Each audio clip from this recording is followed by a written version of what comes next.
পৃথিবীর মানুষ এখনো পর্যন্ত মাত্র 12 কিলোমিটার পর্যন্ত নিচ পর্যন্ত যেতে পেরেছে। সেটা কে করেছে জানেন? 1970 সালে সোভিয়েত ইউনিয়ন। তারা চিন্তা করলো তারা পৃথিবীর নিচে যাবে, কারণ তারা জানে পৃথিবীর নিচে হচ্ছে কি আমাদের বরাবর নিচে হচ্ছে কি আমেরিকা। আমরা যদি এখানে যদি 6টা বাজে, আমেরিকাতে 6টা বাজে, রাত 6টা বাজে, দিন 6টা বাজে, রাত 6টা। সে চিন্তা করে নিচ দিয়ে যাবে। তখন তাদের গবেষণা পথে তারা নিচে যাওয়া শুরু করেছে সাইবেরিয়া অঞ্চলে। নিচে গিয়ে তারা 12 কিলোমিটার পর্যন্ত গিয়ে দেখে সেখানে যেই গরম সেটা প্রায় 2000 সেলসিয়াস গরম। লোহা গলে যাচ্ছে সেখানে, কারণ 1500তে গেলে লোহা গলে যায়।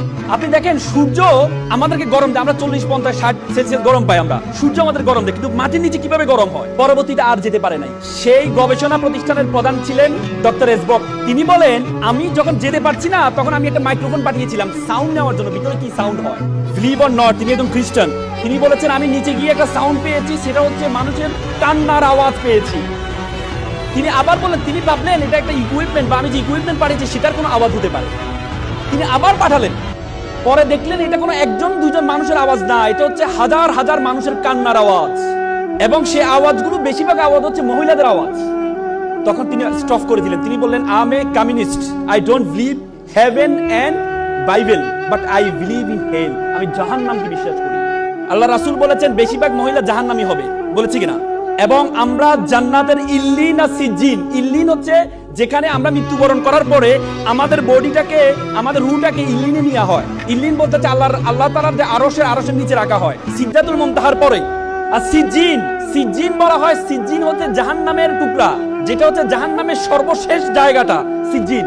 আব্দুল্লাহ ইবনে আব্বাস আল্লাহ রাসূলের চাচাতো ভাই ছিলেন। আল্লাহ রাসূলের চাচাতো ভাই আব্দুল্লাহ ইবনে আব্বাস বলেছেন সিজ্জিন হচ্ছে পৃথিবীর সর্বশেষে অবস্থিত, মানে পৃথিবীর নিচে অবস্থিত সিজ্জিন। তার মানে জাহান্নাম হচ্ছে পৃথিবীর নিচে অবস্থিত।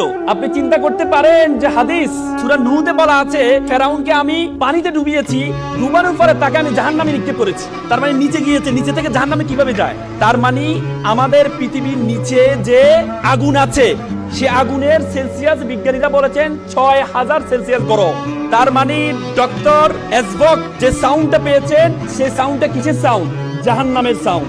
বিশ্বাস করেন, আমি যখন এই থিসিসটা পড়লাম, বিশ্বাস করেন আমি আমার চোখের পানি ধরে রাখতে পারি নাই যে আমরা পৃথিবীর এত জায়গায় গিয়েছি, আমরা উপরে আকাশ আসমান এত জায়গায় গিয়েছি, কিন্তু আমরা পৃথিবীর নিচ পর্যন্ত এখনো যেতে পারি নাই। মাত্র 1%, পৃথিবীর ব্যাসার্ধের মাত্র 1% থেকে কম আমরা নিচে যেতে পারি, তার নিচে যেতে পারি নাই। তার মানে আল্লাহ তাআলা যে আমাদের জন্য জাহান্নাম রেডি করেছেন, আমাদের জন্য জাহান্নাম প্রস্তুত করেছেন, সেটার প্রিপারেশন আমাদেরকে নিতে হবে, সেটা প্রিপারেশন আপনাদেরকে নিতে হবে।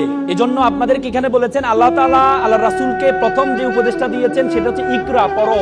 আপনি যদি জানেন, আপনি যদি পড়েন, আপনি যত বেশি জ্ঞান অর্জন করতে যাবেন, যত বেশি পড়তে যাবেন, আল্লাহর সৃষ্টি সবকিছু সম্বন্ধে আপনার সবচেয়ে বেশি ধারণা তৈরি হবে।